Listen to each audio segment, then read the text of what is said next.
Hello everyone, welcome to my YouTube channel. आज के class में हम ल्यूकोपनिया के बारे में स्टडी करते हैं। ल्यूकोपनिया एक मेडिकल कंडीशन है। हमारे ब्लड में जो वाइट ब्लड सेल्स प्रेजेंट रहते हैं ना, वो वाइट ब्लड सेल्स के लेवल डिक्रीज होता है। इस कंडीशन को हम ल्यूकोपनिया कहते हैं। जब हमारे ब्लड में वाइट ब्लड सेल्स डिक्रीज होता है ना, तब इन्फेक्शन से फाइट करने का एबिलिटी भी रिड्यूस होता है। इन्फेक्शंस यानी कि bacterial infection, viral infection and fungal infection से फाइट करने का एबिलिटी रिड्यूस होता है।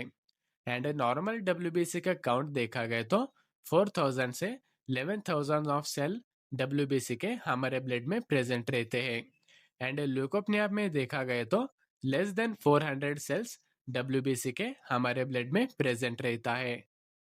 एंड ये ल्यूकोपनिया का कॉजेस देखा गया तो उसमें first one is bone marrow disorder. Bone marrow disorder यानी कि plastic anaemia, leukaemia and myelodysplastic disorder होने से डब्ल्यूबीसी सेल्स डिक्रीज होने के चांसेस रहते हैं।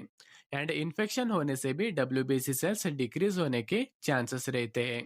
यानी कि वायरल इन्फेक्शन में मेनली देखा गया तो एचआईवी होने से, हेपेटाइटिस होने से एंड इन्फ्लुएंजा होने से डब्ल्यूबीसी सेल्स डिक्रीज होते हैं।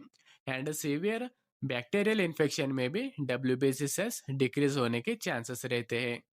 एंड सर्टेन मेडिकेशन यूज करने से भी डब्ल्यूबीसी सेल्स डिक्रीज होते हैं। मेडिकेशन यानी कि कीमोथेरेपी ड्रग यूज करने से, एंटीबायोटिक यूज करने से and anti thyroid drug use करने से and anti convergent drug use करने से एंड रेडिएशन थेरेपी करने से डब्ल्यूबीसी सेल्स डिक्रीज होने के चांसेस रहते हैं। एंड न्यूट्रिशनल डेफिशिएंसी में देखा गया तो विटामिन बी 12 डेफिशिएंसी से, फोलेट डेफिशिएंसी से एंड कॉपर डेफिशिएंसी से डब्ल्यूबीसी सेल्स डिक्रीज होने के चांसेस रहते हैं। एंड ऑटो इम्यून डिसऑर्डर में भी डब्ल्यूबीसी सेल्स डिक्रीज होने के चांसेस रहते हैं। And next is types of leukaemia.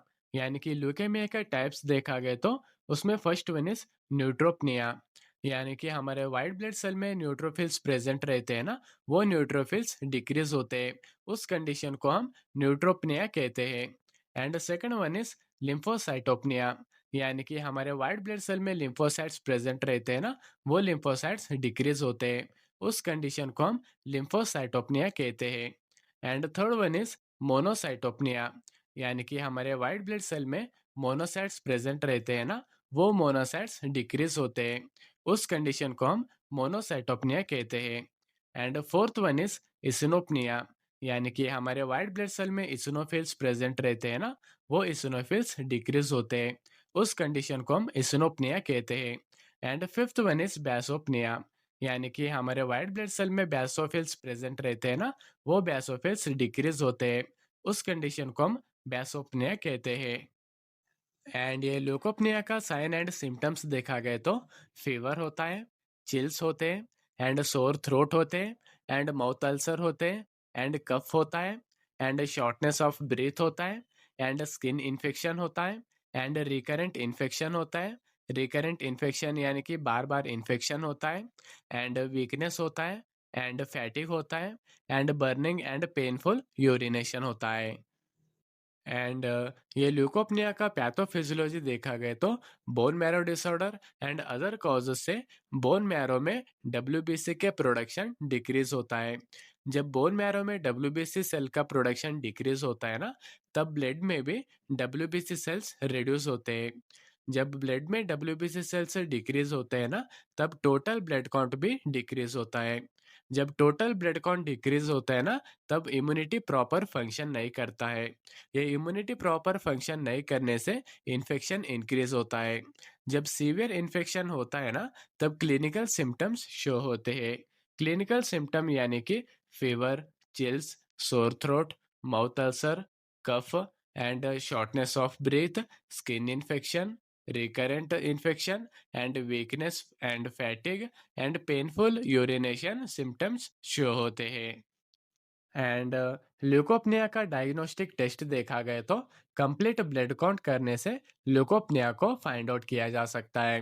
Complete blood count में टोटल डब्ल्यूबीसी के काउंट को चेक करते हैं। एंड डिफरेंट डब्ल्यूबीसी काउंट को चेक करने से भी ल्यूकोपनिया को फाइंड आउट किया जा सकता है। डिफरेंट टाइप ऑफ डब्ल्यूबीसी यानी कि न्यूट्रोफिल के लेवल को चेक करने से, लिम्फोसाइट के लेवल को चेक करने से, मोनोसाइट के लेवल को चेक करने से, इसिनोफिल के लेवल को चेक करने से एंड बैसोफिल के लेवल को चेक करने से ल्यूकोपनिया को फाइंड आउट किया जा सकता है। एंड एब्सोल्यूट न्यूट्रोफिल काउंट को चेक करने से भी ल्यूकोपनिया को फाइंड आउट किया जा सकता है। एब्सोल्यूट न्यूट्रोफिल काउंट में मेनली देखा गया तो न्यूट्रोफिल्स के लेवल को चेक करते हैं एंड पेरिफेरल ब्लड स्मीयर को टेस्ट करने से भी ल्यूकोपनिया को फाइंड आउट किया जा सकता है। पेरिफेरल ब्लड स्मीयर में मेनली देखा गया तो डब्ल्यूबीसी के सेल के साइज को, शेप को, मैच्योरिटी को एंड अपीयरेंस को चेक करते हैं एंड बोन मैरो एग्जामिनेशन करने से भी ल्यूकोपनिया को फाइंड आउट किया जा सकता है एंड इन्फेक्शन को टेस्ट करने से and vitamin B12 and folate level को चेक करने से भी ल्यूकोपनिया को फाइंड आउट किया जा सकता है एंड लिवर फंक्शन टेस्ट करने से एंड किडनी फंक्शन टेस्ट करने से एंड ऑटो इम्यून टेस्ट करने से भी ल्यूकोपनिया को फाइंड आउट किया जा सकता है। एंड ये ल्यूकोपनिया का मेडिकल मैनेजमेंट देखा गया तो अंडरलाइंग इन्फेक्शन को ट्रीट करने से एंड अंडरलाइंग डिसीज को ट्रीट करने से ल्यूकोपनिया को क्योर किया जा सकता है एंड सर्टेन कॉजेटिव मेडिकेशन को स्टॉप करने से एंड कॉजेटिव मेडिकेशन को चेंज करने से ल्यूकोपनिया को क्योर किया जा सकता है एंड बैक्टीरियल इन्फेक्शन में एंटीबायोटिक देने से एंड वायरल इन्फेक्शन में एंटीवायरल ड्रग देने से एंड फंगल इन्फेक्शन में एंटी फंगल ड्रग देने से इन्फेक्शन को क्योर किया जा सकता है एंड सीवियर न्यूट्रोपनिया के कंडीशन में ग्रोथ फैक्टर को लेने से यानी कि GCSF इंजेक्शन लेने से सीवियर न्यूट्रोपिया को क्योर किया जा सकता है and vitamin B12 deficiency and folate deficiency के कंडीशन में vitamin B12 supplement and folate supplement लेने से vitamin B12 deficiency and folate deficiency cure किया जा सकता है एंड